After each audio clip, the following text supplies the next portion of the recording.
it's Mr. Wickle here. Bringing you a review of last Wednesday's Your Choice Wednesday, where I gave you 3 films to choose from. This time around you have chosen the horror comedy from Spain from 2016 called Night of the Virgin.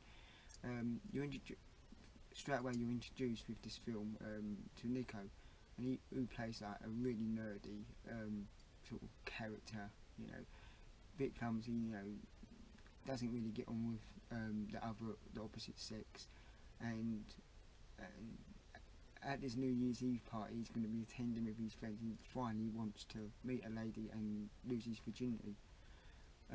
So he turns up as you expect. He comes, of course, he's one of these comedian nerdy poppy, you know, a nerd's nerd as they call them, by how he dresses, and he's getting on with people, you know, girls his own age, dancing with them, but not really progressing.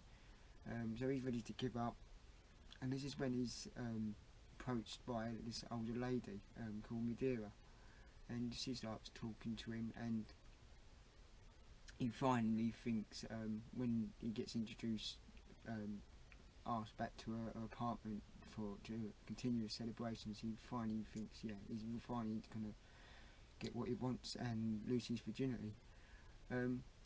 Straight away you get off this feeling that there is something creepy, but he's not really aware of this, and you get this creepiness about her, and it's more apparent to you and to him when he gets back to her apartment, how sort of run down, lack of hygiene, and you notice there's glimpse of shots around her apartment, what gives her an idea of who she is and what she's into, and you later find, and with that you sort of find out why he's gonna be he's been lured there. So he's not really put off by this. It's not to what he finds in the bathroom. He finally gives in and says this is too weird and creepy and too much for me, and he tries to escape.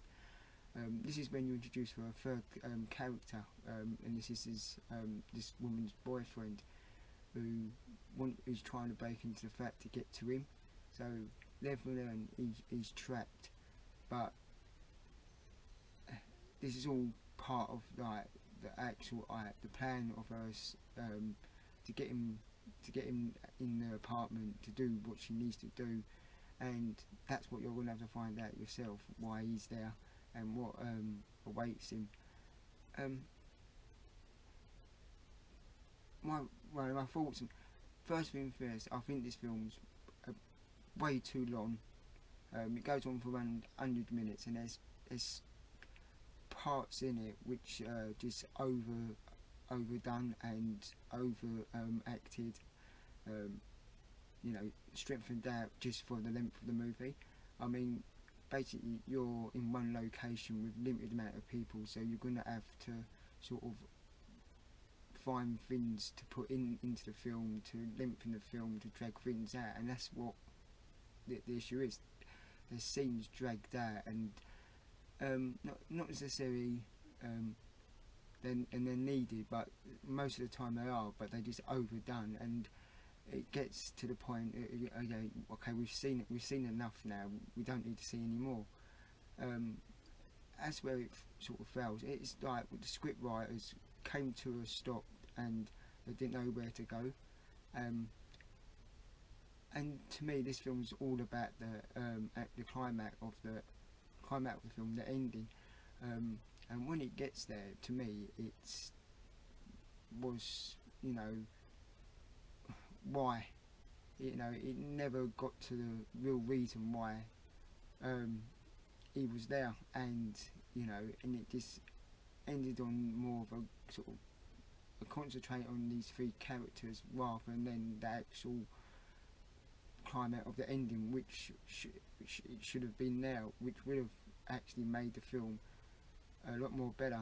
I mean, it is very comedic, really bizarre, weird, and there are sort of images of disturbingness and creepiness, and the effects are really good. I mean, I mean, Spanish films in general are really good, the ones I've seen, and so I sort of know what I was expecting, but I was expecting a lot more from this one.